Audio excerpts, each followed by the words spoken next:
Assalamu alaikum and good evening. Today's lecture is on mitral valvular heart disease. I will discuss about the mitral stenosis. It's a part of the mitral valvular heart disease. So mitral stenosis, it will be actually case-based and evidence-based, obviously. I will discuss some cases, and now we'll discuss how these cases or this patient actually should be managed properly. So let us start now. Mitral valvular heart disease is mitral stenosis.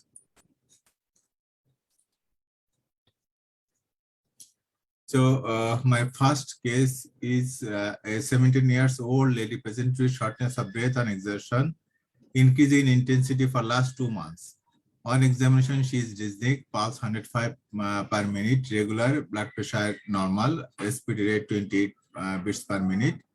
And there is a diastolic thrill in the apex on palpation. And fast heart sound, S1 is loud and P2 is loud. There is the mid-diastolic murmur in apical area, best heart in the left lateral position, breath hold in expiration.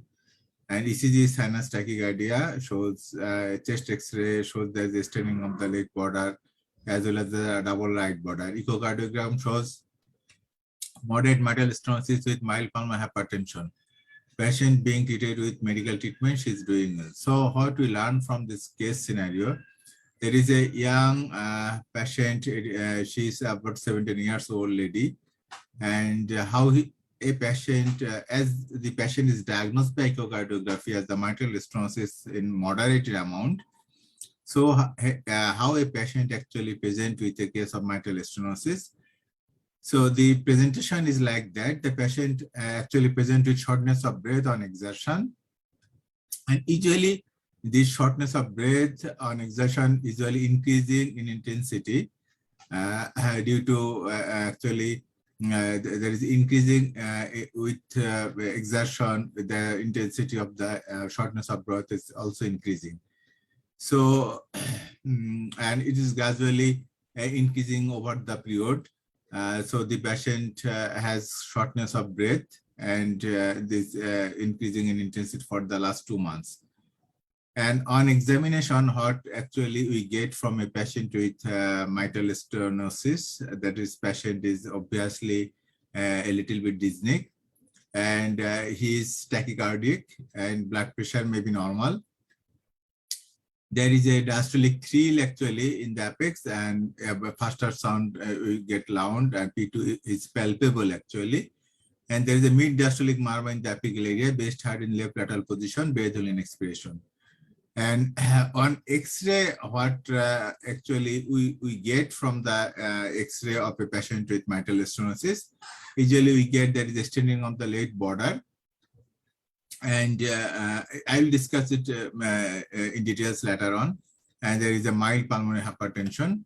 So patient is being treated with medical treatment. It should be good. Now, so if a patient with mitral stenosis in moderate amount, he or she can be treated with medical treatment. And with this medical treatment, actually patient remains well. So this is the first case today. So now then we actually move to the second case. A 23 years old lady present with shortness of breath on exertion, increase in intensity for the last 3 months. So this lady is also, she is a little bit aged than the previous lady. And she presents with shortness of breath on exertion. And this shortness of breath on exertion is increasing in intensity for the last 3 months. On examination, she is dyspneic, pulse 110 beats per minute, regular, blood pressure is also normal. Respiratory is a little bit high respiratory rate. Diastolic thrill in apex, S1 loud and P2 palpable. There is a mid-diastolic murmur in the apical area based on left lateral position, breath hold in expiration. ECG shows sinus tachycardia, chest X-ray shows staining of the left border, double right border, echocardiogram shows severe mitral stenosis with moderate pulmonary hypertension with Wilkins score 6.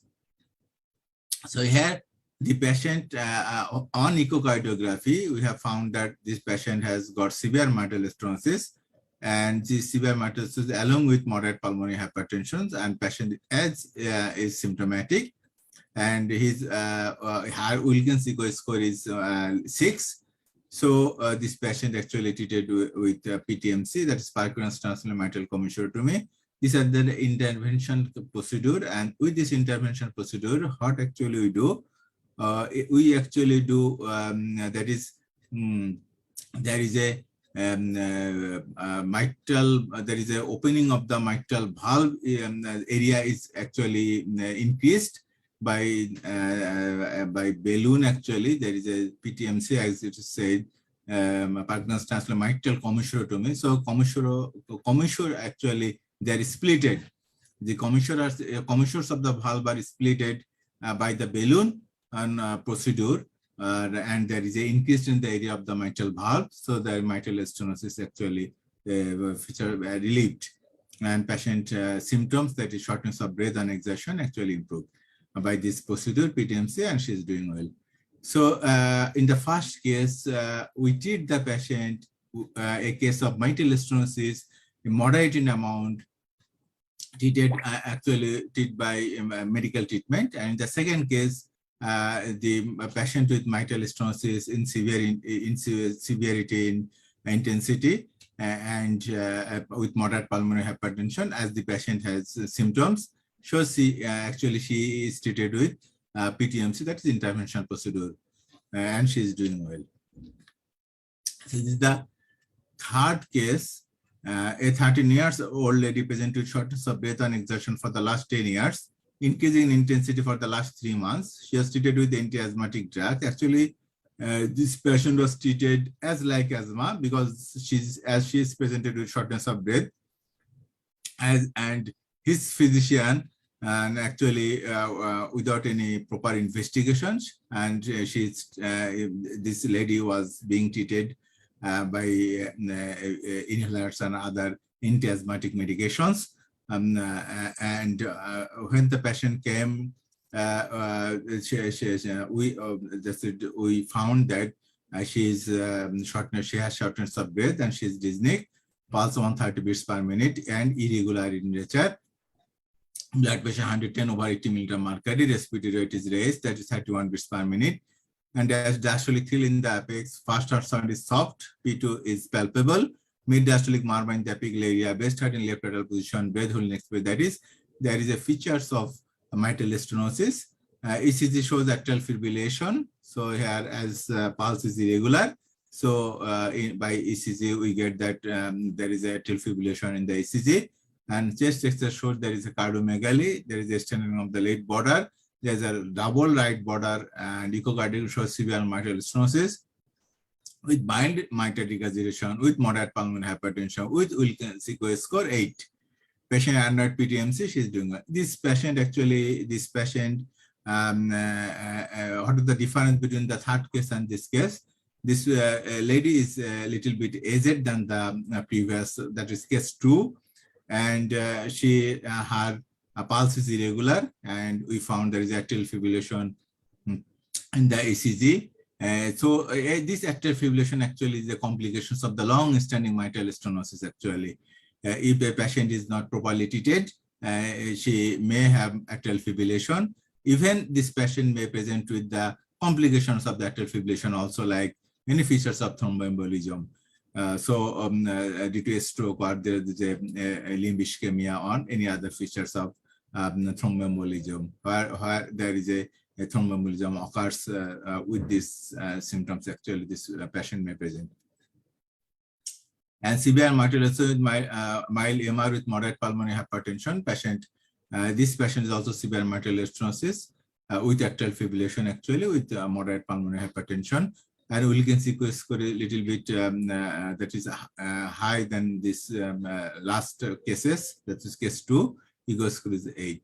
This patient also underwent PTMC, and after having PTMC, this patient actually with keeping well, that is where patient condition is significantly improved, and she is stable. So this is the third case.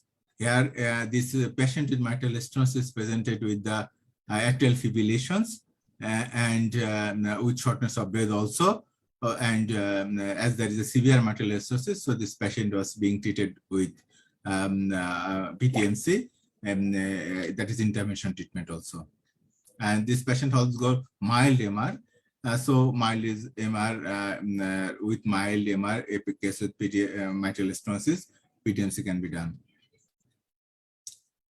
This is the fourth case. A 43 years old lady with shortness of breath on exertion for the last 10 months. It is in intensity for the last 1 month. She had history of CMC 15 years back, that is closed mitral commissurotomy. That is another procedure to split the commissures of the mitral valve to increase the mitral valve area and to relieve the mitral stenosis. That is the procedure, surgical procedure, and this procedure was done 15 years back. On examination, she is dysgenic pulse 110 beats per minute, irregular, blood pressure 100/75 mm mercury, respiratory 28 beats per minute, diastolic 3 in the apex. S1 is soft, as the patient probably has, along with mitral stenosis, there's a mitral regurgitation, so S1 is soft. P2 is loud and it is palpable, and mid-diastolic movement in the apical area based on left lateral position, breath in expiration. ECG showed atrial fibrillation. So this may be a long-standing mitral stenosis case. Extras show cardiomegaly, extending of the left border, double right border. This cardiomegaly probably may be due to the mitral regurgitation along with mitral stenosis. And the echocardiogram showed there is severe mitral stenosis with severe mitral regurgitation. That is, this patient has got, along with mitral stenosis, that is severe in nature, along with this mitral stenosis, she also had mitral regurgitation that is severe in nature, and she has pulmonary hypertension also severe. Wilkins ECO score is too high, that is 12, and patient underwent as the patient valve condition is not suitable for PTMC, and she has also severe mitral regurgitation. So the plan of the treatment is that the patient valve should be changed and mitral MVR, mitral valve replacement, usually metallic mitral valve replacement was done, and she's doing well after mitral valve replacement. So in that cases, what treatment actually we offer to this patient? In that cases, we offered the patient, as the patient has got mitral stenosis, along with mitral regurgitation, along with severe pulmonary hypertension, with atrial fibrillation. So she is offered mitral valve replacement. This is the best treatment for her. So she underwent mitral valve replacement, and after having mitral valve replacement, she is doing well. So this is the case report. So there is a four different types of case presentation. And today, first case was mitral stenosis is moderate in amount. There was no atrial fibrillation, and there was mild mitral regurgitation. So this case was being treated with only medical treatment. The second and third cases were they have also mitral stenosis with mild mitral regurgitation, and these one cases are atrial fibrillation also, but they are treated with the intervention treatment like PTMC. And the fourth case is that the valve condition is so much deteriorated that the patient has mitral stenosis along with mitral regurgitation, along with atrial fibrillation and severe pulmonary hypertension. So this patient is being treated with mitral valve replacement. That is surgical treatment. So these four cases, first case was being treated with medical treatment, second and third cases were treated with intervention treatment like PTMC, and the fourth cases was being treated by surgical management like mitral valve replacement. So, what are the treatment actually, how a patient with mitral stenosis is being managed? That depends actually on the situation of the patient or the condition of the mitral valves. Actually, that determines the modalities of treatment that we should offer to a patient with mitral stenosis actually. So I will avoid this. This is another case. A 42 years old lady present with sudden weakness on the right side of the body with shortness of breath on exertion for the last 6 years. That is, the patient has got shortness of breath on exertion and for 6 years, but suddenly this lady present with sudden weakness on the right side of the body. That is, patient developed hemiplegia on the right side, hemiparesis or hemiplegia on the right side, and this hemiplegia probably due to the stroke, that is cerebrovascular accident. She was being treated with antiasthmatic drugs for the long duration for this for her shortness of breath. On examination, she is dyspneic, pulse 130 per minute, irregular. Blood pressure 110 over 80 meter mercury, respiratory 31 beats per minute, diastolic 3 in the apex, S1 soft, probably due to this patient has mitral stenosis with mitral regurgitation, and P2 is loud and palpable, and there is a mid-diastolic murmur in the apical area based on the left lateral position. Breathing expiration, right-sided hemiplegia also present in this case. ECG shows atrial fibrillation, and CXR PA showed cardiomegaly, extending on the left border, double right border. Echocardiogram showed severe mitral stenosis with mitral regurgitation with moderate pulmonary hypertension with sequence rate. As the patient has got hemiplegia, so this patient actually undergone CT scan of the brain, and that is we found that there is a left parietal region, the infarction, cerebral infarction, and this cerebral infarction is probably occurs due to the thromboembolic manifestation. That is, patient has got atrial fibrillation. This atrial fibrillation actually provokes the formation of the thrombus in the left atrial, actually left atrial appendix and left atrium. And somehow this left atrial thrombus is migrated, and this is embolized, and the embolism occurs into the brain, and the patient has got actually hemiplegia due to the thromboembolism, and this thromboembolism causes a cerebral infarction. And patient developed weakness of the right side of the body. So the patient, after managing of the patient, actually, she underwent PTMC, and she offered and she referred to neurologist and physiatrist for care of her hemiplegia actually. So now, what are the treatment is here, or how to learn from these cases? We learn from the cases that if a patient with mitral stenosis is being treated, untreated or maltreated for the long time, this patient may develop atrial fibrillation in the long run, and this atrial fibrillation can lead to the development of the thrombus, and this thrombus may be embolized, and the patient may have features of thromboembolism like microinfarction or our cerebral infarction, or acute limb ischemia, or ischemia in the intestine, or any other organs where there is a embolism occurs actually. So this patient, a patient with mitral stenosis, can have complications, different types of complications, if he or she developed atrial fibrillation, and he or she is being untreated for the long time actually. So proper treatment is necessary here. Proper management of the and proper diagnosis is also necessary to avoid this type of complication actually. These unfortunate complications, and patient should underwent PTMC. This patient actually treated by PTMC. This mitral stenosis is actually treated by PTMC, and the result is actually good. And for the management of his hemiplegia, she is referred to a neurologist as well as a physical medicine specialist for rehabilitation of the patient actually. So this is the case, and this can happen in a patient with mitral stenosis with long-standing or untreated mitral stenosis that leads to the development of the atrial fibrillation, and patient may have complications of atrial fibrillation also.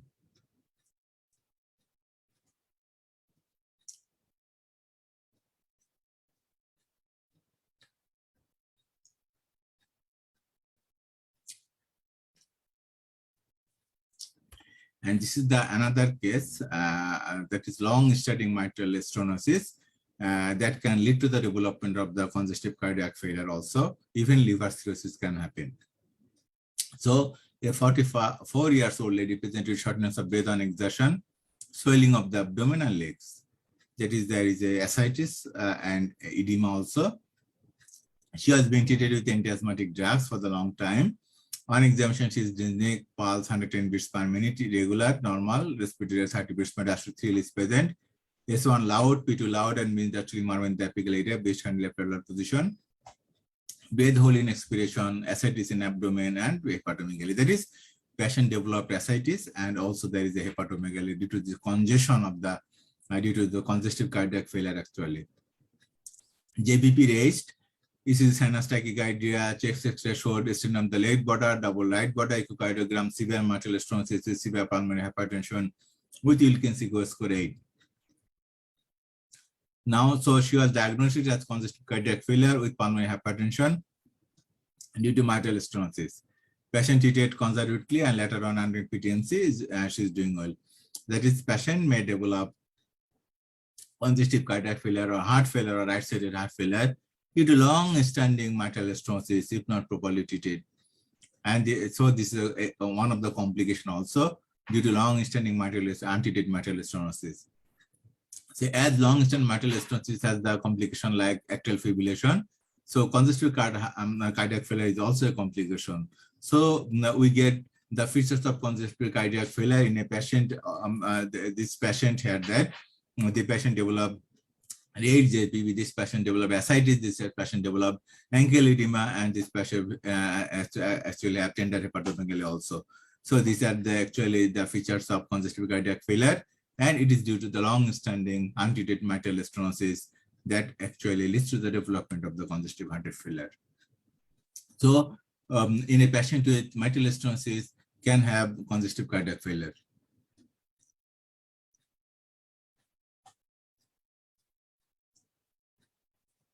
So this is another complications of a long-standing mitral stenosis. That is a 54-year-old lady presented with swelling of the abdomen and legs and shortness of breath on minimal exertion. On examination, she is dyspneic, pulse 130 per minute, irregular, blood pressure normal, respirator 33 per minute, diastolic thrill in the apex, S1 soft, P2 loud, and palpable mid-diastolic marring the apical area based on the left lateral position, breath holding expiration. Ascites in abdomen and patient has hepatomegaly.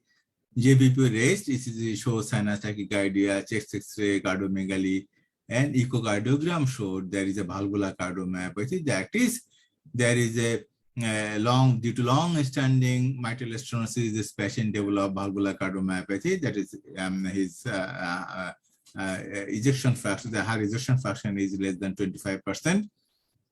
And her left atrium and left ventricle are also dilated due to long-term severe mitral stenosis with severe pulmonary hypertension. As we can see, score is 14. As the patient has got reduced ejection fraction and severe actually heart failure, severe LV dysfunction due to the long-standing valvular mitral stenosis, and that leads to the development of the valvular cardiomyopathy. So this patient actually being treated with conservatively, and she is doing well. In that cases, actually no intervention treatment or no surgical treatment is not possible, because this patient may actually not fit for the surgery or may not fit for the intervention also, as the patient develop a valvular cardiomyopathy. So a patient with long-standing mitral stenosis, untreated, especially untreated mitral stenosis, can lead to the development of the valvular cardiomyopathy also, congestive cardiac failure and valvular cardiomyopathy. So this is one of the complications of the mitral stenosis also. So something about the details about the mitral stenosis. So what are the causes of the mitral stenosis? These are important actually questions frequently asked in the examination, especially MBBS final examination. That is, first cause is rheumatic heart disease. The first or second or third cause is rheumatic heart disease. This is mitral stenosis. So 25% have isolated mitral stenosis. That is, there is no other valve involvement. 40% with mixed mitral stenosis and mitral regurgitation also, and 38% with multi-valve involvement. That is, 35% is the aortic valve involvement, 6% tricuspid valve involvement. And pulmonary valve is rarely involved in the rheumatic process actually. So pulmonary valve is rarely found with mitral stenosis. That is, pulmonary valve involvement in the rheumatic process is rarely seen with mitral stenosis. So commonly seen that this patient, a patient with mitral stenosis, there may be pure mitral stenosis, or there may be mixed mitral stenosis or mitral regurgitation, or there may be mixed valvular disease like aortic valve involvement or mitral valve involvement. And tricuspid valve is also very rare to be involved in the rheumatic process. So Actually, during my case discussion, most of the cases are female. So 2/3 of the patients are female actually. Only half can recall past history of rheumatic heart disease. So 50% of the patients with mitral stenosis may not give any history of rheumatic fever in their childhood. So, and 50% may have the history of rheumatic fever. So a patient without the history of rheumatic fever may present with the rheumatic heart disease also. And time from rheumatic fever and valve obstruction, that is development of the mitral stenosis, is few years to more than 20 years. That is, it may take few years to more than 20 years to develop mitral stenosis from the involvement of the mitral valve, that is acute rheumatic fever, and involvement of the mitral valve, and so development of the stenosis also. So it may take several years to the more than 20 years actually. So there are maybe other causes besides the rheumatic fever. There may be congenital mitral stenosis. There may be some acquired condition like carcinoid syndrome. There may be Lutem-Becker syndrome, that is the congenital ASD with acquired mitral stenosis. This together called Lutem-Becker syndrome. There may be myxoma or tumor, there may be thrombus, or there may be endocarditis also, or calcification that may be may lead to the development of the mitral stenosis also. So what are the pathology actually occurs in a patient with mitral stenosis? So there is a actually in mitral stenosis there is a valvular involvement. So there is a narrowing of the mitral valve orifice. Why this narrowing usually occurs? And what are the actual structures of the valvular structures are usually involved by rheumatic process. There may be actually thickening and distortion of the valve leaflets and chorda. As we know that what are the parts of the valve apparatus, there is a leaflets, there is a chorda, and there is a papillary muscles also. So there is a thickening and distortion of the valve leaflets and as well as the chordae, and there is fusion begins at commissures. That is, there may be fusion may occurs. So this fusion may lead to the development of the fusion may lead to the development of the mitral stenosis, and this may appear like fish mouth appearance. And there is a restriction of the leaflet motion, especially anterior leaflet. As due to the restriction of the anterior mitral leaflet, this may appear as that there is a diastolic doming actually of the anterior mitral leaflet. There is a shortening or fusion of the chorda, that is, this may lead to the development of the mitral regurgitation also. And valves may be stiff due to the chorda thickening, due to the leaflet thickening and distortion. There may be mitral stenosis and mitral regurgitation simultaneously. So in a same patient with a rheumatic process, patient may present with mitral stenosis as well as the mitral regurgitation. There may be Ashos bodies present in the myocardium, actually not in the valve actually, and 2% patient, this is the hallmark of the rheumatic heart disease. If we get Ashos nodule by Ashos bodies in the myocardium, that in rheumatic fever, we all know that in addition to the endocarditis or endocardial involvement, myocardium or pericardium may be involved in case of rheumatic process or rheumatic fever. So Ashos bodies are usually present in the myocardium, and if Ashos bodies are present, that is the hallmark of the rheumatic heart disease, and it is only 2% cases may be present in a patient with rheumatic fever. So what may be the pathophysiology of the rheumatic fever? As we know that there is a narrowing of the mitral valve. This narrowing of the mitral valve leads to the there is raised pressure in the left atrium, and there is a left atrium is enlarged gradually, and this there is a narrowing of the due to the narrowing of the mitral valve. Left atrium usually there increased force to contraction to getting blood from the left atrium to the left ventricle. So there is a gradually left atrial enlargement, and there is a gradually left atrial pressure increase, and this left atrial pressure and this left atrial enlargement and this left atrial pressure is transmitted to the backwards, that is the pulmonary vein is also improved. There is a pulmonary vein pressure is also increased, and this due to the pulmonary vein pressure increase, there is a gradually development of the pulmonary hypertension also, and this pulmonary hypertension and development that reflects on the function of the right ventricle. Due to the development of the pulmonary hypertension, there is a right ventricular hypertrophy, as well as there may be right ventricular failure also. So in that case, a patient may present with the congestive cardiac failure also due to the long-standing mitral stenosis if it is not properly treated. So due to the mitral stenosis, and there is a small amount of blood is passing from the left atrium to the left ventricle. So there is maybe left ventricle may be small gradually, and LA may be enlarged gradually, and due to the enlargement of the left atrium, long-standing left atrium, and due to the contraction of the left atrium over the narrowed mitral valve to pass from blood from the left atrium to the left ventricle, due to repeated contraction and due to repeated exertion, actually due to left atrial muscle, there may be development of the atrial fibrillation, and due to the development of the atrial fibrillation, there may be thrombus formation, as there is a reduced blood flow in the left atrial appendage. So there is a increased chance of having this thrombus formation, especially in the left atrial appendage. So this left atrial, in the left atrial appendage or the left atrium, there is a maybe formation of the thrombus, especially in case of there is associated atrial fibrillation in case of the mitral stenosis.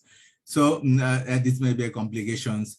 And as there is a increased pressure, there is a maybe pulmonary hypertension development, and that due to the pulmonary hypertension, there may be right-sided heart failure, and due to the right-sided heart failure, there may be raised JBP, there may be tended hepatomegaly, there may be development of the ascites, and that may lead to the development of the also ankle edema. So actually, these are the features we can get from a long-standing mitral stenosis if that is not properly treated. And this is the pathophysiology actually, and this is the exercise. In exercise tolerance is usually reduced. That is, patient may develop shortness of breath on exertion, and there may be left atrial changes. We have already discussed that the LA is enlarged, LA dilatation. There may be fibrosis of the left atrial wall, and there is a disorganization of the atrial muscle bundle that may lead to the development of the atrial fibrillation also. So, what are the clinical presentation we can get from a patient with mitral stenosis? So a patient with mitral stenosis, if there is an uncomplicated, that is if there is no complication or mild to moderate mitral stenosis, patient may present asymptomatic as there is a mild mitral stenosis. But if there is a mild to moderate, especially moderate mitral stenosis, patient may present with shortness of breath on exertion. But when there is a moderate to severe, then usually the intensity of the shortness of breath on exertion is increasing. So patient may gradually develop shortness of breath even in a minor exertion. So this is the common presentation, that is patient shortness of breath or dyspnea is the commonest presentation.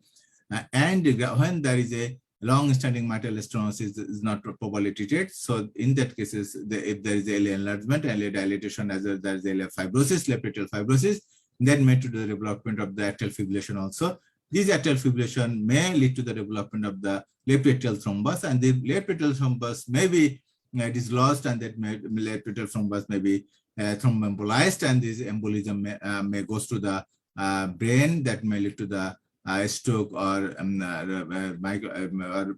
cerebral infarction, or that may goes into the artery of the limb, lower limb, or artery of the upper limb, that may be acute limb ischemia may occur, or that may dislodge into the mesenteric artery, that is acute mesenteric ischemia, or even these thrombus can get lodged into the coronary artery, and this the microinfarction may also ensue.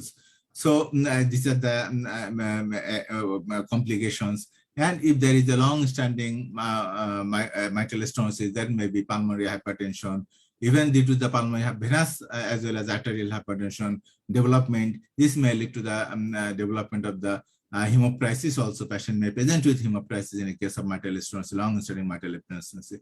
As there is a there is a pulmonary hypertension. So this pulmonary hypertension, due to the pulmonary hypertension, patient may present with right ventricular hypertrophy, right ventricular dilatation, even right ventricular failure also. There may be features of the congestive cardiac failure, or there may be presentation of the valvular cardiomyopathy.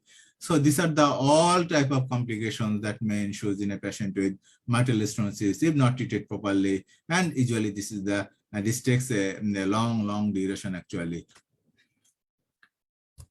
What are the physical findings actually we get a patient with mitral stenosis? That also depends on the actually severe of the mitral stenosis. If there is a severe mitral stenosis, patient is usually thin, acrocyanosis, peripheral edema. There may be patient is mitral faces also. There is pinkish purple cheeks due to chronic low carbon monoxide and vasoconstriction. So these are the actually features of mitral stenosis. We can get in general examination, or JVP examination, we can get a prominent wave in the sinus rhythm unless there is atrial fibrillation or pulmonary hypertension. There is a loss of the existence. There may be right ventricular failure, or there may be small sign. Patient carotid, not there is normal carotid, but patient may have low volume pulse as there is a small amount of blood which passes through the left atrium, the left ventricle through the stenosis mitral valve.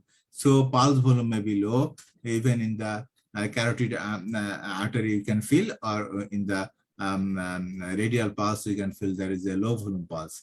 There is a on precordium we can get a patient fast heart sound is loud actually, and P2 is also raised, and there may be a palpable P2, and the pulmonary artery lift at the left intercostal space to 3, and there may be opening snap also, and there may be mid-diastolic murmur, that best heart with the well of the stethoscope in left lateral position and breath holding expiration. And this is actually we can get in the precordium auscultation. And on palpation, we can also get the palpable P2, and there is a pulse. These are the actually different physical findings we can get from in the patient with mitral stenosis, and first heart sound is really loud, and the second heart sound is palpable, and there is a we can get opening snap also. And these are the actually physical findings, and we have already discussed the murmur, but then maybe maneuver is needed to find the mitral stenosis. So what are the laboratory findings? What features we can get in the ECG with a patient with mitral stenosis? We can get P mitrally due to the left atrial enlargement. We can get right axis deviation or due to RV enlargement, or in the ECG you can get atrial fibrillation. There may be long-standing pulmonary mitral stenosis. On chest X-ray, what usually we can get, we may get whether there's a cardiomegaly, there is the extending of the left border, there is a right border, maybe double right border, and then mitral valve classification may be seen in the chest X-ray also. And in the due to the congestion, long-standing mitral stenosis, there may be congestion in the lungs that the Cardiology B lines may be found. And this is the echocardiography. This is the golden test. And by echocardiography, you can diagnose to confirm that the patient may have, and the patient has mitral stenosis.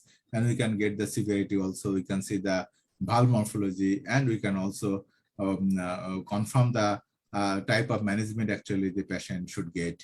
Either patient get medical management, or patient should get PTMC or mitral valve replacement.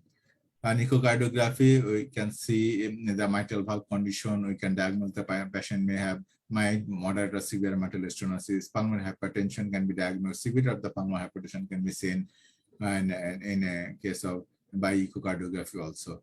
And even we can diagnose the severity of the mitral stenosis by 2D echocardiography or by the EF slope on M mode.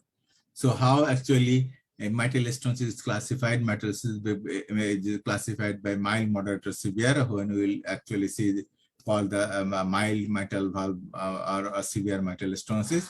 If there is a mitral valve area, actually there is a more than 1.5 that is centimeter square, that is mild. Moderate 1 to 1.5, and severe is less than 1 centimeter square. That is called severe mitral stenosis. And mean gradient, if there is a less than 5 millimeter marker, it is called mild. If the 5 to 10 millimeter marker is moderate, and if there is 10 millimeter marker, there is severe mitral stenosis. So this is the how actually we classify the severity of the mitral stenosis actually. And with some, along with echocardiography, you can do cardiac catheterization by cardiac catheterization. And actually, it is not needed to diagnose a case of mitral stenosis, but it may help to see the left atrial actually pressure, pump PA pressure you can get from the cardiac catheterization, but it may help during the PTMC procedure also. Exercise testing, it is also not so much necessary to diagnose, but it may help to see the severity of the mitral stenosis also. And the treatment actually, what treatment actually we offer to a patient with mitral stenosis, there is some general treatment, some specific treatment, treatment of the complications also. Some general measure, patient should be propped down in position if there is severe mitral stenosis or heart failure. Otherwise, patient did not get any specific general drugs. But if the patient has got mild to moderate mitral stenosis, he or she can be treated with drugs only. That is, some diuretics may help to reduce his congestion or to reduce his symptoms that his patient may have shortness of breath, and his or her shortness of breath may improve if his or her mitral valve area that is mild to moderate mitral stenosis. So if the patient has got moderate to severe mitral stenosis and symptomatic and valve is morphology, that is Wilkins score is less than 8, then usually we offer this patient to PTMC. That is percutaneous mitral valve replacement can be done, so percutaneous transverse mitral commissuratory can be done by balloon. So this is the procedure actually we can offer to a patient with mild to moderate to severe mitral stenosis with symptoms, and valve morphology is good. And if a patient has got severe mitral stenosis with mitral leak agitation, moderate to severe, in that case is actually we offer the patient a mitral valve replacement. And if the patient has got complications like atrial fibrillation, in that cases a patient with atrial fibrillation mitral, as this patient may have increased chance of having thromboembolic or thrombus formation in the left atrium, so this patient actually should be treated by anticoagulants. So in that cases, INR is important. INR is maintained in between 2 to 3 actually by anticoagulant actually. And as the patient, penicillin prophylaxis is the lifelong procedure in a patient with mitral stenosis. And prophylaxis for endocarditis is not recommended in a patient with mitral stenosis. And some diuretics and restrictions of the sodium intake may improve some symptoms. And patient and digitalis actually don't have any benefit in a patient with actually no benefit, but improvement. It can improve some features of heart failure also. This is some PTMC. They actually, what are the patient actually ideal candidate for PTMC? The valvotomy, valvoplasty. Actually, when there is a patient that's moderate to severe mitral stenosis and patient is symptomatic, and valve morphology, that is Wilkins score less than 8, and patient has mild to moderate, not more than moderate mitral leak agitation. So in that cases, actually patient is fit for a PTMC. And there is and what are the actually candidates for mitral valve replacement? If the patient has got mild to moderate mitral stenosis with severe mitral leak agitation with Wilkins score more than 8, in that cases actually you offer this patient to have mitral valve replacement.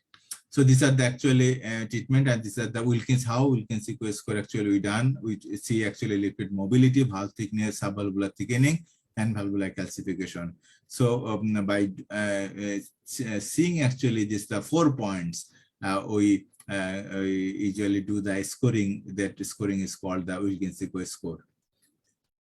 And this is a surgery we have already discussed. So actually 3 types of specific treatment, actually medical treatment or intervention treatment like PTMC or CMC or mitral valve replacement can be done in a patient with mitral stenosis. So these are the actually way of management can be done to a patient with mitral stenosis, and usually that depends on the severity of the mitral stenosis and also depends on the valve morphology also. So this is the discussion about the mitral stenosis today, and I think we can stop here today. So if you may have many questions, in that cases, you can put down the questions to the Facebook page. Here I have already discussed, and where actually it is being uploaded. So you can put questions there, and hopefully you can give.